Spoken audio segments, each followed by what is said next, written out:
Chapter 9. Another Seance. Realizing how serious their situation was, Ned urged Nancy to pull herself out of the quagmire by using him as a prop and jumping to firm ground. "No, don't ask me to do that," Nancy replied. "I might save myself, but you would be pushed so far down I couldn't possibly get help in time to pull you out." "If you don't do it, we'll both lose our lives," Ned argued. "Hurry, Nancy! We're sinking fast!" Nancy refused to listen to his pleas. Instead, she began to shout for help, hoping that some of the chanters would hear her. Ned, too, called loudly until his voice was hoarse.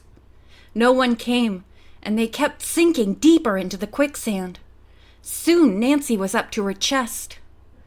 "I'm afraid there's no help for us," Nancy said despairingly. The youth scarcely heard her, for just then his feet struck something hard and firm. "Nancy!" he cried. "I've hit bottom!" Before she knew what was happening, he grasped her beneath the armpits and tugged hard.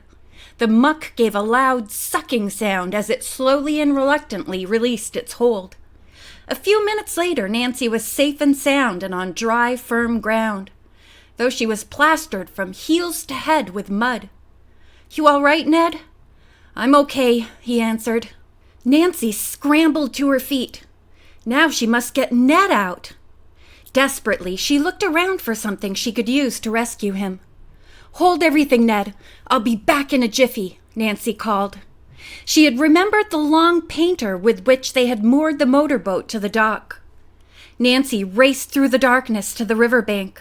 She flicked on the lights of the small speedboat, untied the stout manila rope which tied it to the pier, and a few minutes later was back at the edge of the quagmire where Ned was patiently waiting. She threw one end of the rope to the boy, who calmly tied a noose under his arms. He directed her to toss the other end over the limb of a tree and then pull steadily. Nancy struggled desperately to pull Ned from the quicksand. As the rope tightened, Ned began slowly but surely to emerge from the mire. Soon he was able to help with his arms and legs, and at last he succeeded in scrambling to safety beside Nancy. For several minutes neither was able to speak. So exhausted were they from their violent efforts. As the two looked at each other, suddenly both Nancy and Ned began to laugh hysterically. "If you could only see what you look like!" they exclaimed in the same breath. Covered with mud and shaken by their unfortunate experience, their one desire was to get into clean clothes. The mystery, they decided, as they started back toward the dock, must wait for another time. Later, at home once more and in dry clothes, Nancy began to wonder if Mrs. Putney had returned and whether she had been attending another séance. On a chance, she telephoned, but there was no answer. As Nancy reflected on her own adventure, she recalled the sound of chanting she and Ned had heard. Could it have come from Blackwood Hall, she wondered? Immediately after breakfast the next morning, Nancy called at Mrs. Putney's home. The widow, looking very pale and tired, was wearing a dressing gown. "I was up very late last night," she explained. Then she added peevishly, "Why didn't you call me yesterday?" "It seems to me you're always away when I need you," Mrs. Putney grumbled. "Oh dear, no one seems interested in my affairs. That is, no earthly being." Nancy, though annoyed by the woman's attitude, was careful to hide her impatience. She realized that Mrs. Putney was a highly nervous individual, upset by the death of her husband and recent events, and would have to be humored. The widow remained stubbornly silent about telling where she had been the previous evening.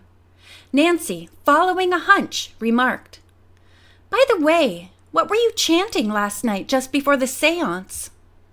Mrs. Putney leaned forward in her chair, staring at Nancy as one stupefied. For a moment she looked as if she were going to faint. Then she recovered herself and whispered, "Nancy Drew, how did you know where I was last evening?" "Then it's true you were at a séance again last night?" "Yes, Nancy. I tried to call you yesterday afternoon to let you know that I had been invited to another invocation of the spirits, but I couldn't reach you. She took me there again last night." "She?"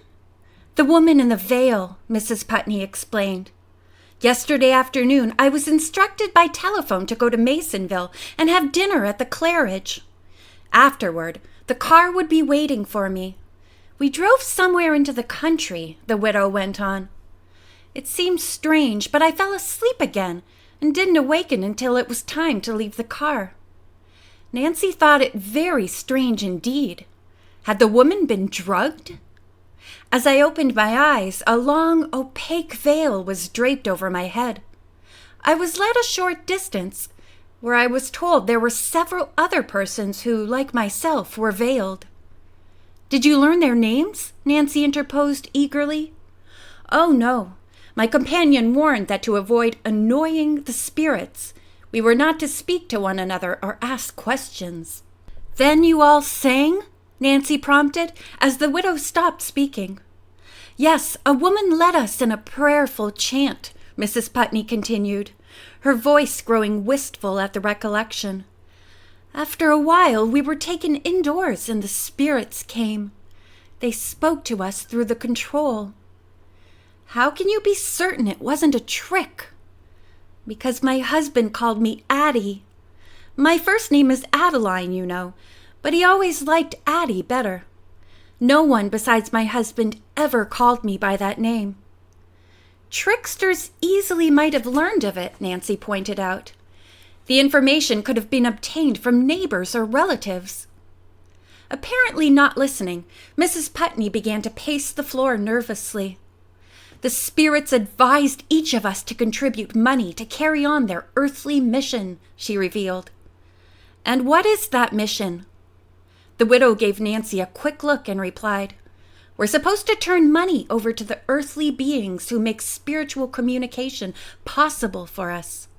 Full instructions will be sent later. I gave them only $50 last night. I felt I had to do that because everyone was giving something." "A profitable night's work for those people," Nancy remarked caustically. "You mustn't give another penny." Mrs. Putney gave Nancy a cold stare. "Everything so far has seemed quite honest to me," she said. Nancy was dismayed to realize that the widow was fast falling under the spell of the phonies who were trying to fleece her. "Don't forget your jewelry was stolen," Nancy reminded her.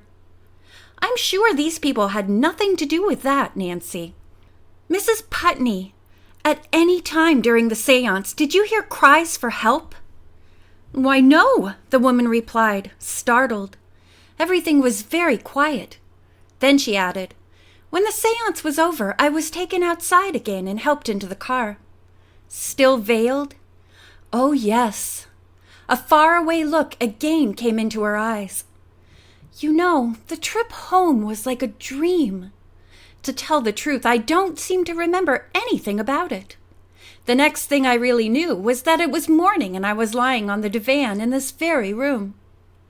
Nancy was greatly disturbed at hearing this. It sounded too much like the strange actions of Lola and Sadie. She asked Mrs. Putney if she had been given anything to eat or drink before leaving the seance. The answer was no. She had noticed no unusual odors either. Nancy was puzzled. Somehow, the mediums must have brought on a kind of hypnotic sleep. "Please don't ask me to give up the chance to get messages from my dear departed husband," Mrs. Putney said, forestalling what Nancy was about to request. Instead, on a sudden inspiration, Nancy told her to continue attending the seances, but asked to be kept informed of what happened. Pleased, Mrs. Putney promised, not realizing that Nancy hoped in this way to get evidence against the group. Then, at the proper moment, she would expose their trickery. "I'll have to get busy before these people become suspicious and skip," Nancy said to herself as she drove home. When Nancy told her father about the strange occurrences at Blackwood Hall, he agreed that the place should be thoroughly investigated to find out if fake seances were being carried on there.